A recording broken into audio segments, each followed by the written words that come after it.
Good morning বন্ধুরা, সকালে সবাইকে। আশা করছি সবাই ভালো আছো। দেখো তো বাবা হচ্ছে সকাল সকাল এই মাছগুলো নিয়ে এলো। আমার এই মাছটা না খেতে কিন্তু খুব ভালো লাগে।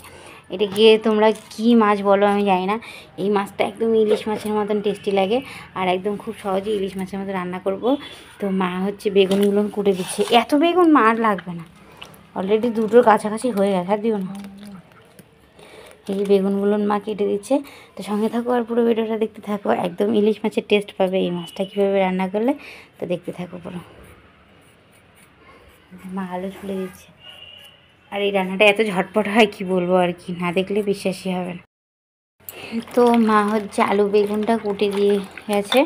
তো এখন এটাকে ভালোভাবে আমি ধুয়ে নিচ্ছি। ধুয়ে নিয়ে তারপরে মাছটাকে ধুয়ে নেব। তো সঙ্গে থাকো আর পুরো ভিডিওটা দেখতে থাকো বন্ধুরা। আশা করি এই মাছের ঝোলটা এইভাবে রান্না করলে পুরো ইলিশ মাছের স্বাদ পাবে, একদম এর কোনো কম হবে না। মানে যা বলছি সেটাই দেখো। তো দেখো আলু বেগুনগুলো কিন্তু বেশ বড় বড় করে কেটে নিয়েছে মা, কারণ বেগুন না একটুতেই গলে যায়। তো এখানে দেখো লঙ্কাগুলো না আছে, লঙ্কাগুলো আমি চিড়ে নেব। তো এখন মাছগুলো ধুয়ে নেব, তারপরে শেয়ার করছি। তো দুটো হচ্ছে পাবদা মাছ নিয়ে এসছে, পাবদা মাছ দুটো নিয়ে এসছে আমার বাবু, মানে আমার অভির জন্য আর কি। কারণ অভি কাটা আলা মাছ খেতে পারে না, তো ঝোলটার মধ্যে আর কি ছেড়ে দেবো। আর দেখো মাছের পিসগুলো কিন্তু খুব সুন্দর দেখতে। তো ধুয়ে নিই, সঙ্গে থাকো আর দেখতে থাকো। তো দেখো হচ্ছে আমি এখানে আমাদের গাছের করলা 2-3টা হয়েছে, তো ওটা কেটে রেখেছি। ওটা বাবার জন্য একটু ভেজে নেবো। আর বাঁধাকপি ঘন্টটা আমার হয়ে গেছে। তো দেখো মাছের থেকে এগুলো বেরোলো, এই তেলগুলো এক্সট্রা করে ভাজা করব। আর এই যে মাছগুলো, আর এখানে বসিয়ে দিয়েছি কড়াইটা। এখন মাছ ভেজে নেব কড়াইতে তেল দিয়ে।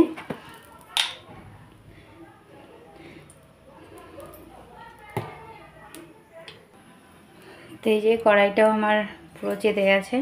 তো তেলটাকে একটু চারপাশে দিয়ে নিই, কারণ আমি কড়াইটাতে একবার বাঁধাকপির ঘন্ট করেছি, তো সেটার মধ্যে একটু মিষ্টি দিয়েছি। তো এখন ভালোভাবে গরম না করে নিলে বাবা, ঘন্টিটাতে আবার তেল ছিল ফুটছে।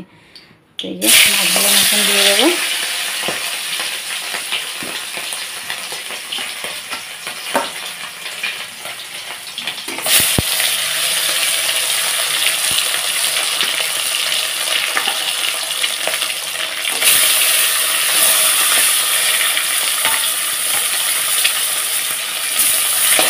সবগুলো আগে লেজ দিয়ে নিচ্ছি, লেজগুলো আগে ভেজে নিই।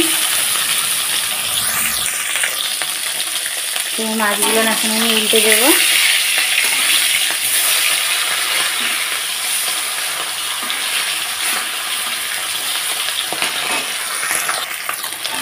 তো খুব একটা কড়া করব না, কড়া যেগুলো ভাজা খাওয়ার মতন সেগুলো কড়া করলে ভালো লাগে, যেহেতু আমি ঝোলে দেবো। তাই হালকা হালকা এপিট ওপিট ভেজে নামিয়ে দিচ্ছি।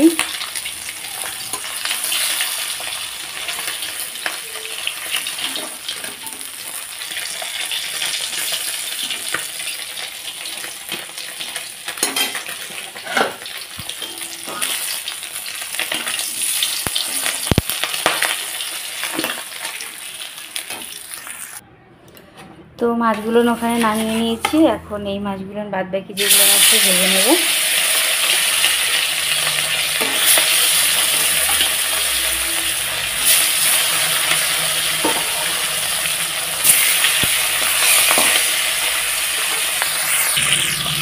তো সেম ওইভাবেই আবার সব মাছগুলো ভেজে হালকা হালকা করে দুটি উল্টে নিয়ে আবারও তুলে নিচ্ছি।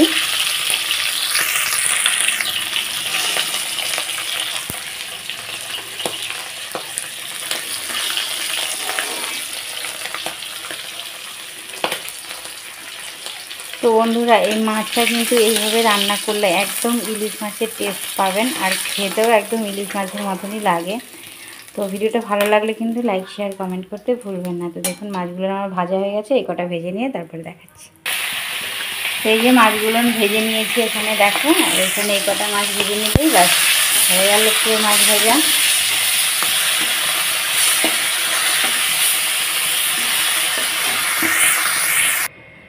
তো দেখো বন্ধুরা সব মাছ টাছগুলো ভেজে নিয়েছি, আর এখানে যে মাছের থেকে এটা বেরিয়েছে তেলের মতন, তো এটাকে তেল দিয়ে লঙ্কা দিয়ে একটু ভাজা করে নামিয়ে নিলাম।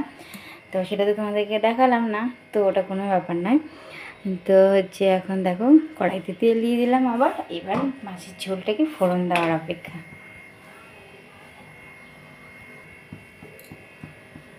তো দিয়ে দিচ্ছি প্রথমেই কালো জিরে, চিরা কাঁচা লঙ্কার মধ্যে হালকা একটু লবণ দিয়ে রেখেছি, যাতে মাছ ফুটে আছে। দিয়ে দেবো এখন কেটে রাখা আলু আর বেগুন।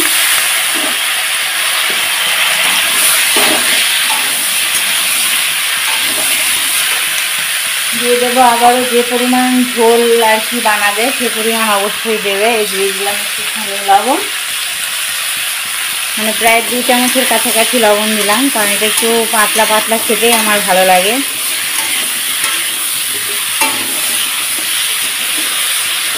আর অবশ্যই লঙ্কাগুলো একটু বেশ কম করে ঝাল যে যেমন খাবে, তা আমার তো একটু ঝাল ঝাল ভালোই লাগে বেশ। তো আলু বেগুনটাকে বেশ সুন্দর করে লাল লাল করে হালকা স্টিমে আমি ভেজে নেব, যাতে বেগুনটা আর আলুটা দুটো একটু সেদ্ধ সুন্দর হয়ে আসে। আর এখানে দেখো এটার মধ্যে কোনো রূপ মশলা না দিলেও চলে বন্ধুরা, এটাতে কিচ্ছু লাগে না, শুধু একটুখানি ধনেপাতা কুচি নামানোর আগে ছড়িয়ে দেবে, তাহলেই দুর্দান্ত টেস্ট হয়। কিন্তু একটু মিস্টেক হয়ে গেছে কি বলো তো, এখানে আমি একটু আদা বাটা জিরে বাটাটা মানে বাঁধাকপির ঘন্টের জন্য করেছিলাম, তো এখন দেখছি সেটুকু বেশি হয়ে গেছে। তো ফ্রিজে রাখলে রাখতে পারি, কিন্তু এটার মধ্যে দিয়ে দেবো, তা তো মানে আজকে আমার ধনে পাতা আর কি নেই, তো এর জন্য এই মশলাটুকু দিয়ে দিচ্ছি এক করছি। আর যদি ধনে পাতা থাকে। তো দেখো আমার আলু বেগুনটা সুন্দর লাল করে ভাজা হয়ে গেছে। তো এর মধ্যে এখন আমি দিয়ে দেবো হলুদ গুঁড়ো। তোমরা চাইলে একটু লঙ্কার গুঁড়ো দিতে পারো, তো আমি কোনো রূপ লঙ্কার গুঁড়ো দেবো না এর মধ্যে, আমার ওরকম কিছু ভালো লাগে না, মশলাটাই ভালো লাগে না। তবু একটু আদা বাটা জিরে বাটাটা বেঁচে গেছে তাই দিয়ে দিচ্ছি। তোমরা চাইলে এটাকেও স্কিপ করতে পারো, এটা ছাড়াই ভালো লাগবে। একটুখানি দিয়ে দিলাম মানে জল, এখন ভালো করে একটু মশলাটা দিয়ে কষিয়ে নেব। তো বন্ধুরা দেখতেই পাচ্ছ কতটা সুন্দর হয়েছে, মানে অল্প মশলা তো এত সুন্দর দেখতে হচ্ছে, মনে হচ্ছে যেন কত মশলা দিয়েছি। আর বেগুন দিলে একটু এমনিতেই গাঢ় গাঢ় হয়। বাবা পুরো ভেজছি। তো দেখো বন্ধুরা সাইড থেকে কিন্তু তেল উঠতে বেশ শুরু করেছে, তো এখন একটু ভালোভাবে নাড়াচাড়া করে এর মধ্যে জল দিয়ে দেবো।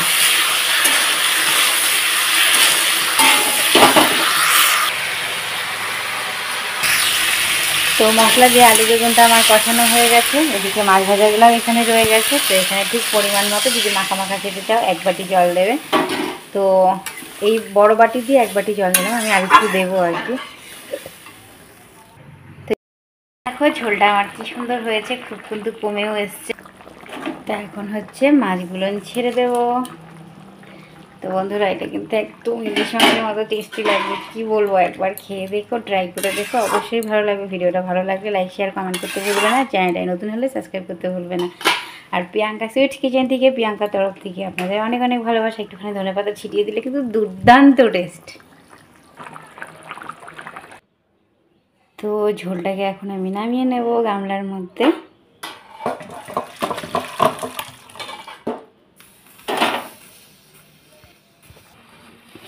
তো দেখো বন্ধুরা আলু বেগুনের এই পাতলা ঝোলটা একদম পুরো রেডি। অফ দুর্দান্ত টেস্ট। সবাই ভালো থেকো, সুস্থ থেকো, টাটা। আর এরকম এই মাছের ঝোলটা এইভাবে করে খেয়ে দেখো, পুরো ইলিশ মাছ খেয়েও হার মানাবে। বাই।